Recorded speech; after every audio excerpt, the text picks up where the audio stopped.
All right, Allison, of course, those are some great tips for everyone. Wildfires that we know have been devastating Arizona communities.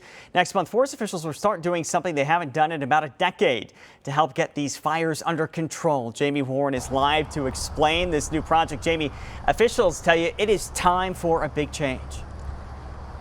And Nick, anyone who lives on the outskirts of town, like where we are this morning, knows just how dangerous all of this dry brush can be, especially with wind like we're experiencing this morning. So that is why, for the first time in about 10 years, they will start doing prescribed burns near Globe and the reservation that borders it. We have reported on these intense wildfires, and Adam Bromley, the Globe District Ranger, tells me that they have really picked up over the past few years.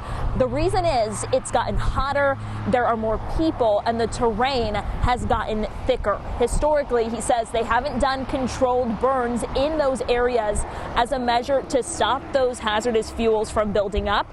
But he says it's ultimately time for a new approach, and he ensures that this is a safe process. So starting next month, they will be burning the area about 8 to 10 miles north of where the Telegraph fire was and where the Griffin fire was in 2020.